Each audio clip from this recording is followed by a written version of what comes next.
Hello again, little dreamer, and welcome back to Koala Moon, Bedtime Stories for Kids. Before we begin tonight's magical story, don't forget to subscribe to our channel so you never miss a single bedtime adventure. We're here for you every night to help you relax, smile, and drift into the sweetest sleep. So, are you ready? Snuggle into your blankets, close your eyes if you'd like, and take a big, slow breath. Because tonight, we're going to visit a very special place. A place where stars don't just shine in the sky, they grow like flowers in the grass. Let me tell you the story of the Meadow of Dreaming Stars. Once upon a quiet, silvery night, at the edge of a whispering forest, there lived a sleepy little girl named Lily. Lily loved bedtime. She loved how the air turned cool and smelled like lavender. She loved the way the world hushed down. Even the trees seemed to sigh and settle. But what she loved most were the stars. Every night, she sat by her window and counted them as they flickered awake.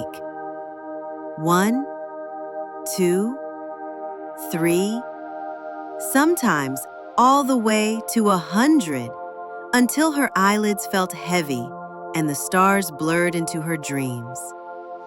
But this night, something felt different.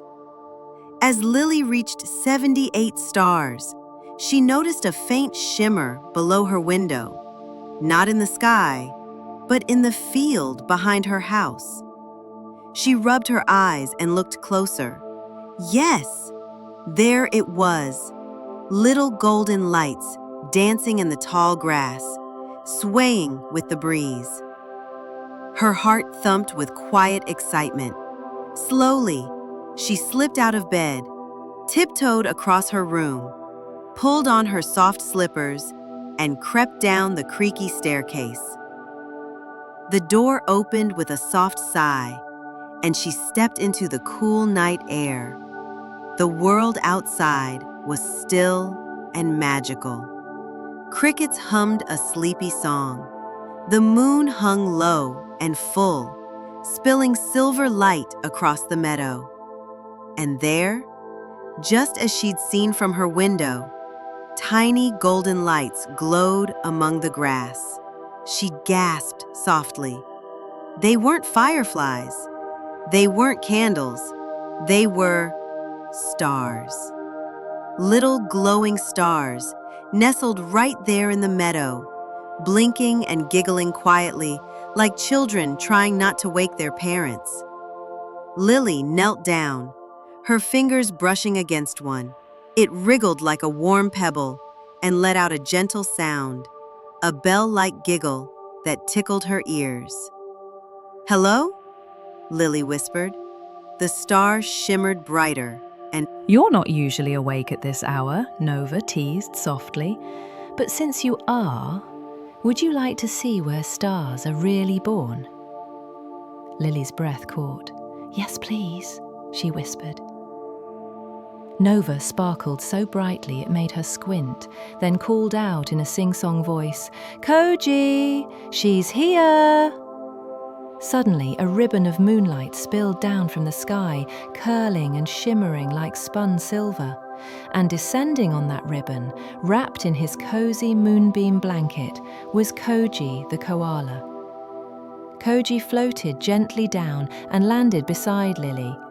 His paws glowed faintly, and his smile was warm enough to light the darkest corner of the night. If you're enjoying this story, make sure you subscribe to Koala Moon so you never miss another bedtime adventure, because every night a new dream is waiting. Now, let's pick up where we left off. Lily floated on the soft silver light, holding Koji's warm paw as they drifted higher into the sky fields.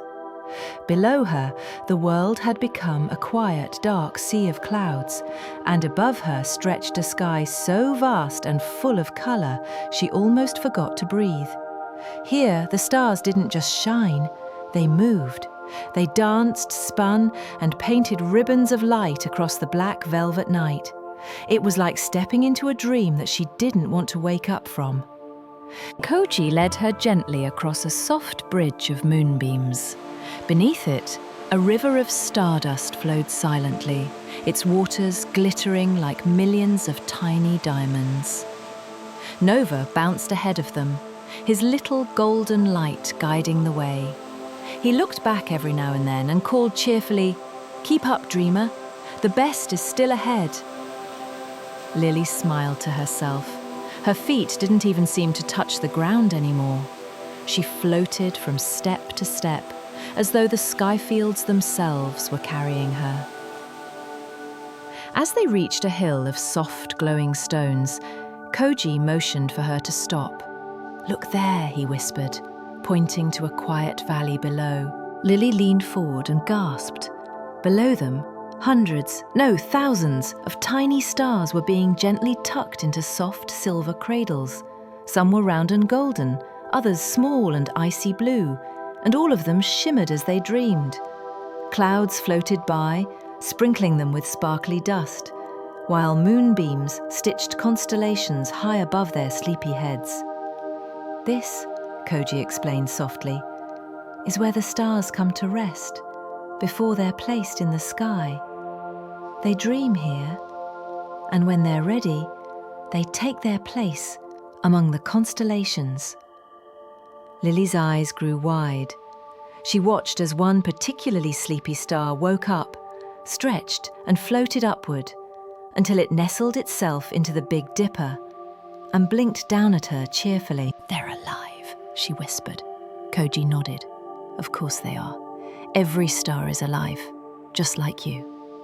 They shine because they remember why they were made."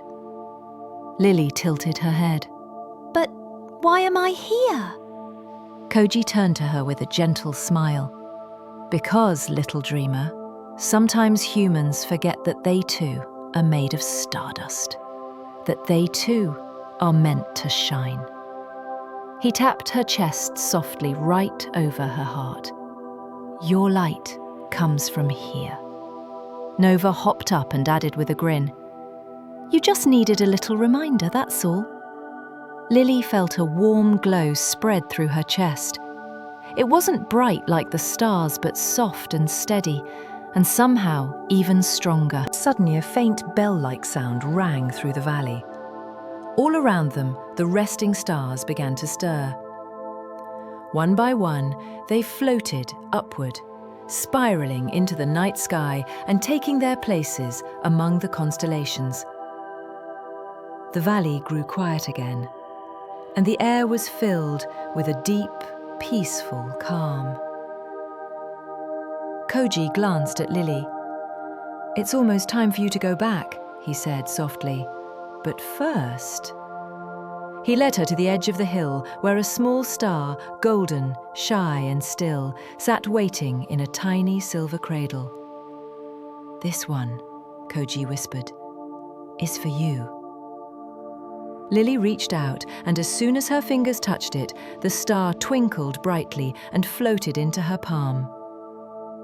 It was warm, and it hummed softly, almost like it was purring. "Whenever you feel small," Koji said gently, "look for this light. It will remind you that you were always meant to shine." Lily closed her fingers around the star and smiled. She felt calm and full of wonder. Then Koji wrapped her in his moonbeam blanket. "You're ready," he said kindly. The world around her began to blur. The river of stardust faded, the dancing stars became faint pinpricks of light, and soon she was drifting downward, back toward her window, back toward her quiet little room. She felt her slippers touch the floor. She was home. Lily climbed back into bed, still holding the tiny golden star in her hand. It glowed faintly, casting a soft light on her pillow. She yawned, snuggled under her blanket and whispered, "Good night, Koji. Good night, Nova. Good night, little star." And high above, from the sky fields, a quiet voice answered, "Good night, little dreamer. Shine bright."